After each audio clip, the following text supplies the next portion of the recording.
Merci pour encore un autre temps d'étude de la parole de Dieu. Donc, comme je dis toujours, si vous n'avez pas encore donné votre vie à Jésus, donc n'hésitez pas à le faire. Et si vous ressentez le désir que le temps est arrivé de donner votre vie à Jésus, vous avez entendu parler de Jésus et vous aurez voulu le connaître tout simplement, laissez-nous un message vraiment donc dans les commentaires dire « Je veux connaître Jésus » et bien évidemment, nous allons vous aider vraiment à mieux le connaître et que Dieu vous bénisse.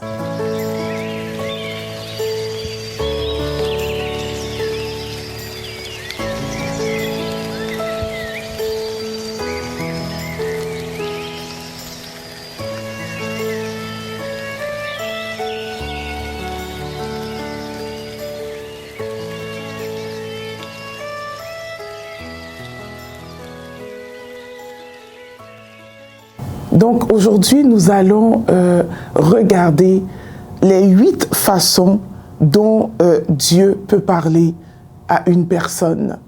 Il y a une chose que vous devez savoir, Dieu est un excellent communicateur.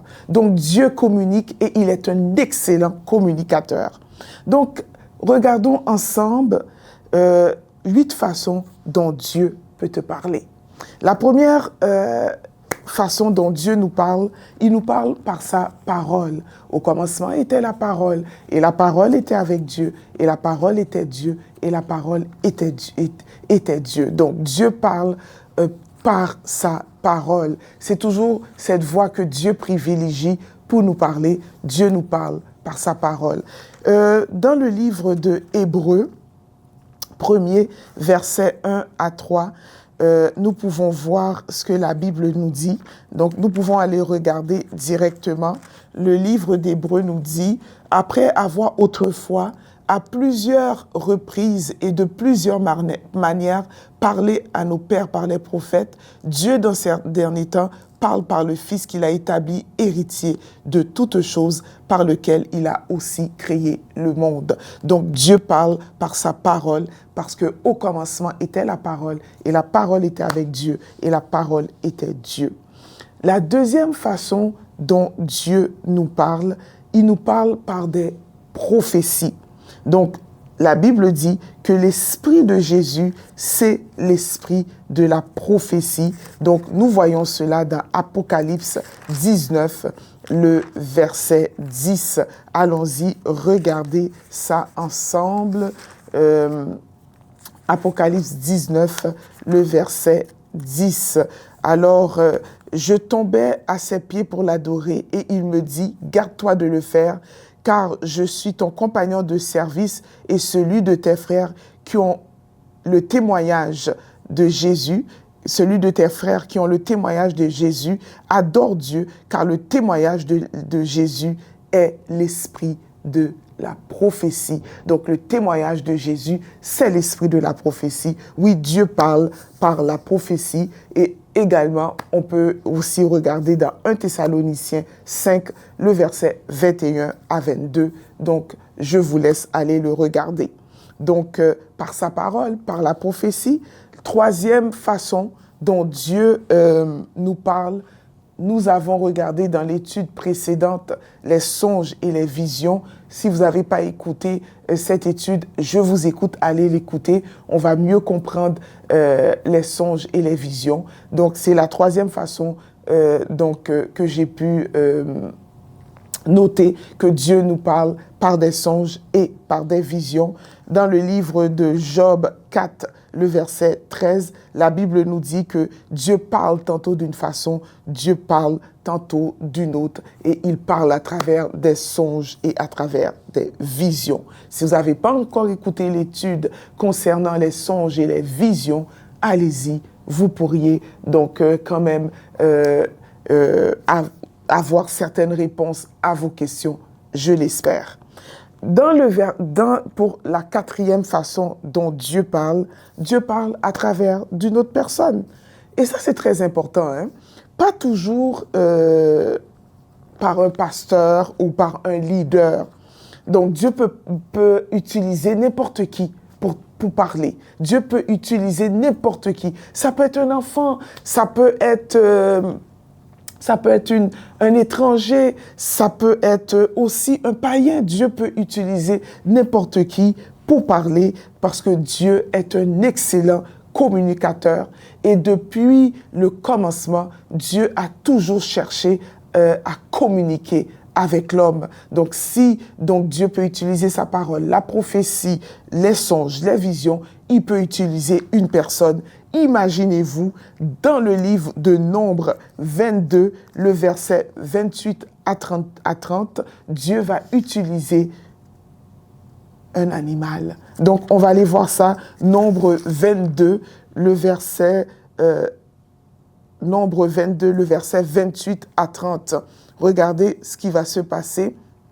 L'ânesse dit à Balaam, ne suis-je pas ton ânesse que tu as de tout temps monté jusqu'à ce jour? Ai-je l'habitude de te faire ainsi? Il répondit, non. L'Éternel ouvrit les yeux de Balaam, et Balaam vit l'ange qui se tenait sur le chemin, son épée nue dans la main, et il s'inclina, et il se prosterna sur son visage. Alors l'ange de l'Éternel lui dit, pourquoi as-tu frappé ton ânesse déjà 3 fois?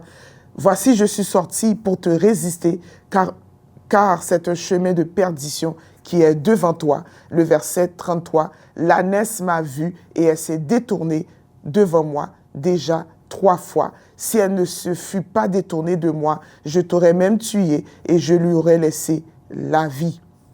Alors, Dieu va passer à travers une ânesse pour sauver la vie de Balaam, et l'ânesse donc Dieu va utiliser l'ânesse, et l'ânesse va parler à Balaam pour lui dire, pourquoi que tu me frappes? Parce que je me suis détourné. Il y avait un ange de Dieu qui était auparavant, donc qui était devant nous. Donc Dieu a, non pas même pour le prophète, pour Balaam, Dieu n'a pas utilisé une personne, mais un animal pour lui parler, parce qu'il n'avait pas vu l'ange qui s'était positionné pour le résister en chemin. Donc, quand je vous dis que Dieu peut parler à travers n'importe qui, nous avons vu que Dieu a utilisé un animal pour parler à un homme têtu. Donc, là, ça, c'était notre quatrième façon que nous avons vue. Donc, ça, c'est très, très, très important. Il y a une chose que je veux, avant de continuer, que je veux vous dire également là-dessus. Par contre, il faut faire quand même, je mets toujours, il y a toujours une parenthèse, ou bien j'ouvre toujours une parenthèse. Ce qui est important à savoir, Dieu peut utiliser un païen pour te parler une fois. Mais, je dis un gros mais, le païen ne peut pas être un instrument, ne peut pas toujours être un instrument entre les mains de Dieu. Et le païen ne peut pas te servir de prophète auprès de Dieu. Il faut faire attention. Dieu peut utiliser n'importe qui, hein, pas forcément ton pasteur, ton leader, ou bien whatever, ou non. Quand Dieu veut te parler, il peut passer à travers qui il veut. Il peut même passer à travers un païen pour te parler. Mais ce païen ne peut pas recevoir matin, midi, soir des messages venant du Seigneur. Pour toi, c'est pas normal. Donc, il faut faire attention. Ça peut arriver une fois, mais ça peut pas être chose courante que cette personne qui ne connaît pas Dieu et qui vient te parler de la part de Dieu. Donc là, il faut se poser des questions. Ça peut arriver, mais ça peut pas être toujours par cette même personne que Dieu va utiliser pour te parler. Pourquoi? Parce que c'est un païen, il ne connaît pas forcément Dieu. D'accord? Donc, on continue. Dans la 5e façon dont nous voyons que Dieu nous parle également par une voix audible. Nous l'avons vu tout au long de l'histoire dans la Bible. Dieu a parlé par des prophètes. Dieu a parlé à Abraham, il a parlé à David, il les a parlé à Abraham. Donc Dieu parle audiblement à Abraham, il dit quitte la maison de ton père, quitte ta patrie. Donc Dieu lui a parlé audiblement. Dieu a parlé à Abraham, Dieu a parlé à Samuel. Samuel, le prophète Samuel, a entendu la voix audible de Dieu qui l'a appelé à plusieurs reprises. Et Samuel n'avait pas compris que c'était la voix de Dieu parce que c'était une voix audible. Il pensait que c'était son mentor qui était le souverain sacrificateur Élie. Et il a été à plusieurs reprises auprès de Élie. Et Élie a compris que c'est Dieu qui lui parlait. Et Élie lui avait dit de dire, si tu entends cette voix, encore une autre fois, tu diras, parle, car ton serviteur écoute. Donc, si Dieu te parle audiblement, tu peux lui dire, parle, car ta servante ou ton serviteur écoute. Donc, oui, Dieu peut nous parler audiblement. Mais la plupart du temps, ça je dois le dire, il parle à travers notre esprit. Il peut nous parler audiblement ou à travers notre esprit. Donc, c'est pourquoi la Bible dit que notre esprit nous atteste que nous sommes des enfants de Dieu. Dieu parle très souvent à travers notre esprit, mais il peut aussi parler d'une façon audible. Tu peux entendre la voix de Dieu d'une façon audible. Donc, je mets ça dans la même catégorie, audible ou par notre esprit. Dieu peut nous parler, et nous avons vu qu'il a parlé à Abraham, à Jacob, il a parlé à tous ces prophètes ou bien tous ces apôtres, tous les apôtres, Dieu a parlé à Paul. Donc oui, nous pouvons entendre audiblement la voix de Dieu. Sixième façon dont Dieu nous parle par des circonstances et par des événements.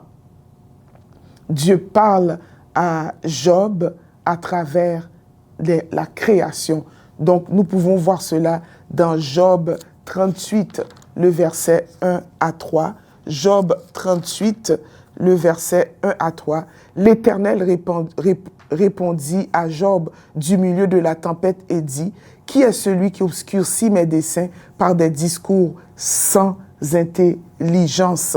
Et Dieu lui parle et lui dit, voici, où étais-tu quand je fondais la terre, dans le verset 4, dis-le si tu as de l'intelligence. Donc Dieu va utiliser la création pour parler à Job. Oui, Dieu peut parler à travers les circonstances, à travers les événements et à travers les situations. Et donc Dieu va utiliser la création tout entière et il va instruire à Job des choses extraordinaires au niveau de la nature, au niveau de ce qu'on appelle, de toutes les sciences qu'on peut étudier aujourd'hui. Dieu va instruire à Job sur les animaux, sur l'astronomie, sur beaucoup de choses.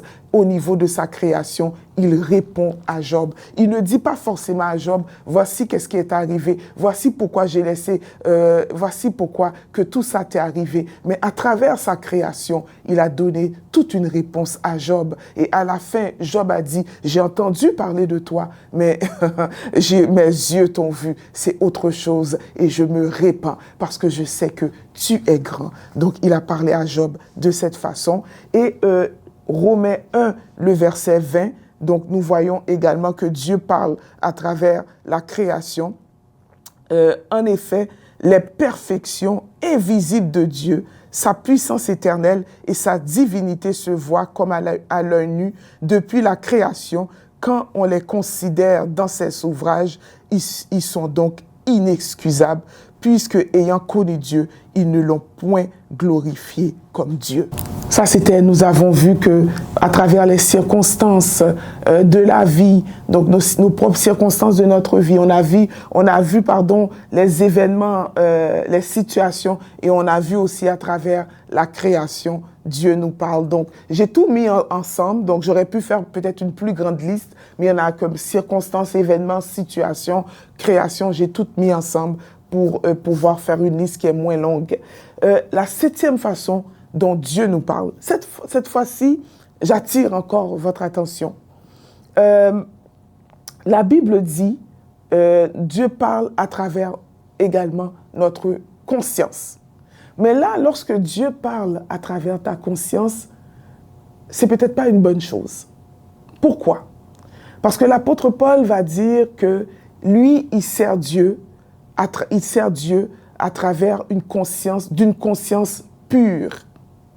Et lorsque Dieu parle à travers ta conscience, c'est que ta conscience n'est pas pure. C'est que Dieu, ça veut dire qu'il y a une résistance par rapport à Dieu. Okay? Donc, lorsque nous sommes rebelles à Dieu, lorsque nous avons un cœur endurci, Dieu parle à travers notre conscience. Lorsque Dieu ne peut plus trouver le cœur de son enfant, lorsque son enfant est rebelle à sa voix, il va parler à travers ta conscience. Et c'est ce qui est arrivé à Caïn. Dieu lui dit, où est ton frère? Là, Dieu ne parle plus à son cœur, parce que Caïn avait déjà commis le meurtre.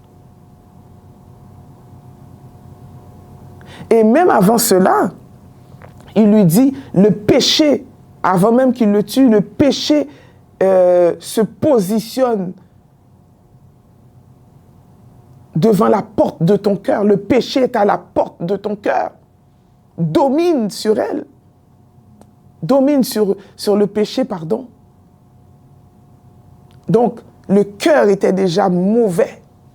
Et Dieu, maintenant, va parler à la conscience d'Abel, de Caïn. Où est ton frère? Il s'est rebellé contre Dieu. Et son cœur est endurci. Donc, Dieu a dû passer à travers sa conscience. Et c'est pourquoi il va dire, rapidement, il va dire, suis-je le gardien de mon frère? Sa conscience le reprochait déjà.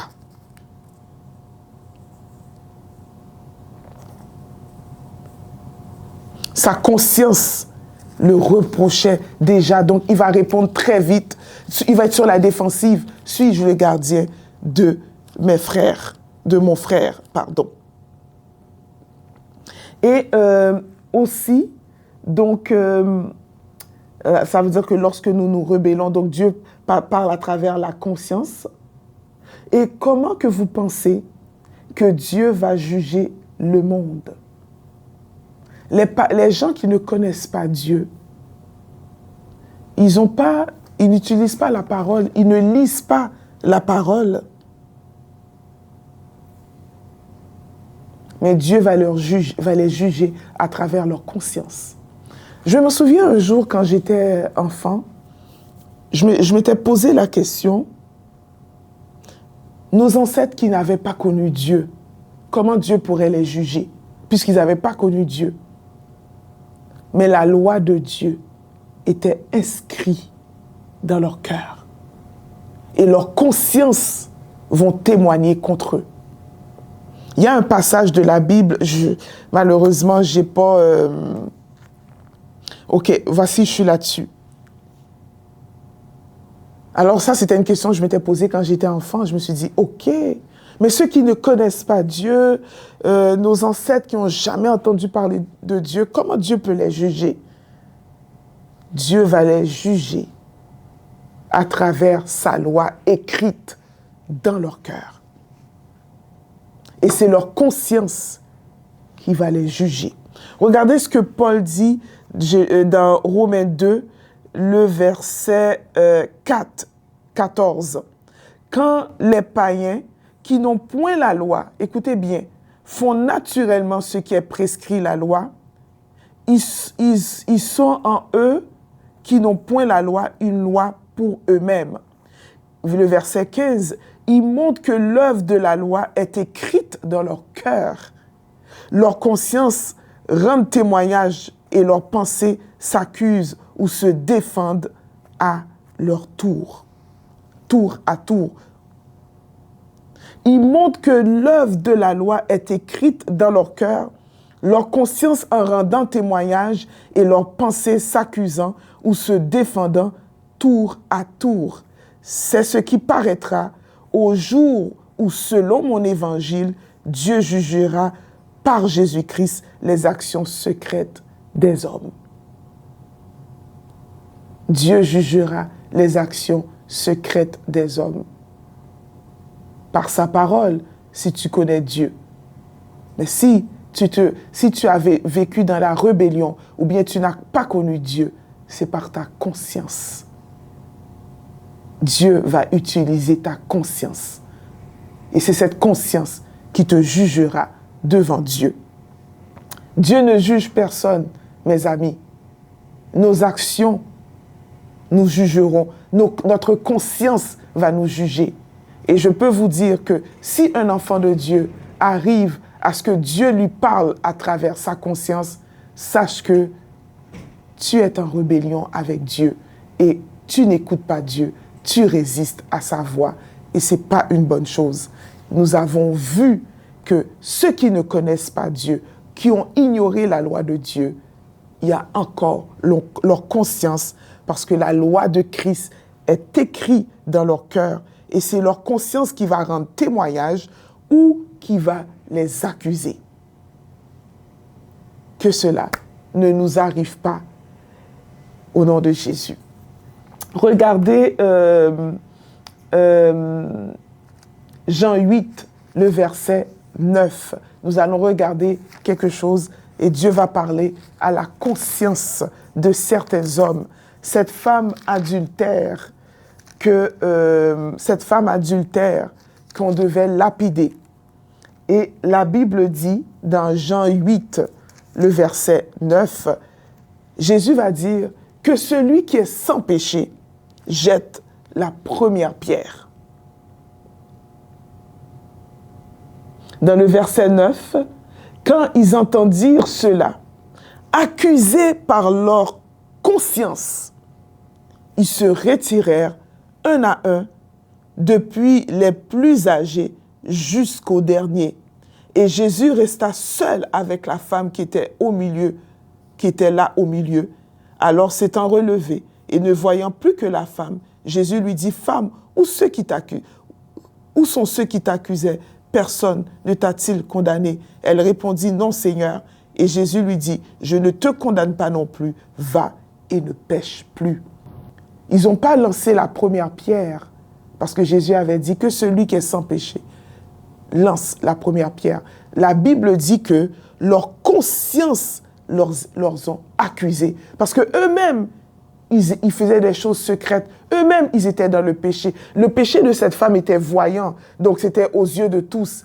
Mais eux-mêmes, dans leur cœur, il y avait le péché et leur conscience. Et à ce moment-là, puisque leur cœur était endurci, Jésus a dû parler à leur conscience. Et la Bible dit que leur conscience les a accusés devant Dieu. Et ils se sont retirés.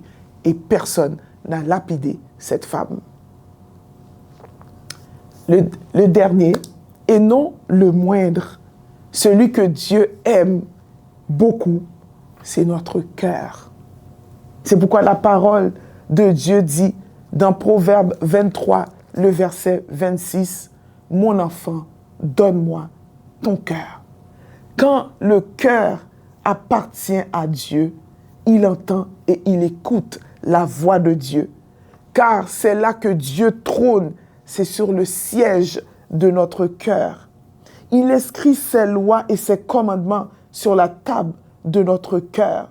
C'est pourquoi le psaume 119, le verset 11 dit « Je serre ta parole dans mon cœur afin de ne pas pécher contre toi. » Où est-ce que nous serrons la parole de Dieu? Où est-ce que nous conservons cette parole?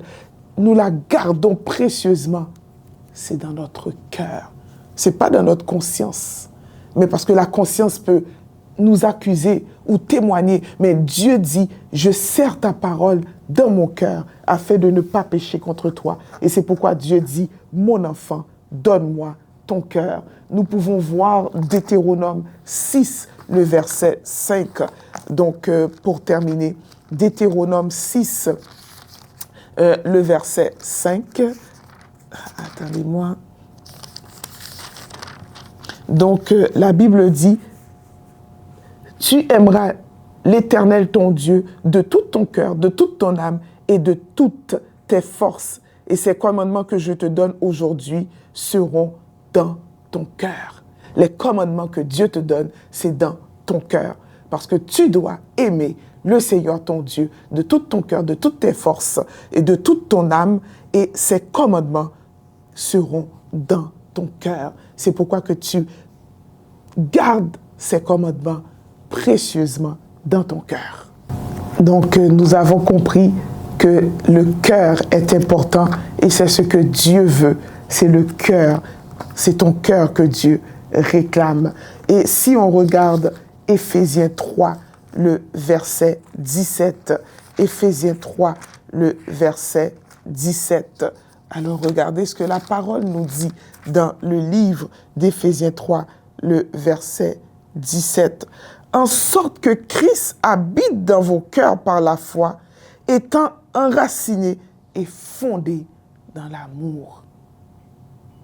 Dieu habite dans nos cœurs par la foi et nous sommes enracinés et fondés dans l'amour de Christ. Donc, mon enfant, donne-moi ton cœur.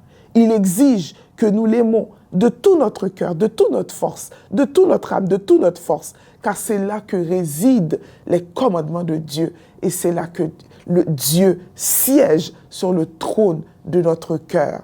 Donc, voici les 8 façons. Il y a peut-être plus que 8. Moi, j'ai noté 8 sur ma liste. Il y en a que j'ai mis en groupe pour ne pas avoir une longue liste. Mais les 8 façons dont Dieu nous parle. Donc, n'oubliez pas, souvenez-vous que Dieu est un excellent communicateur. Et depuis les temps anciens, Dieu cherche l'homme et Dieu veut parler à l'homme par tous les moyens et Dieu va utiliser tous les moyens pour nous parler. Et c'est pourquoi la Bible dit, aussi aujourd'hui, vous entendez sa voix, n'endurcissez pas votre cœur. Si tu entends la voix de Dieu qui t'appelle, n'endurcissez pas ton cœur. Si tu entends la voix de Dieu, réponds-le, car Dieu veut te parler. Merci d'avoir été des nôtres et que Dieu vous bénisse à une prochaine étude de la parole de Dieu.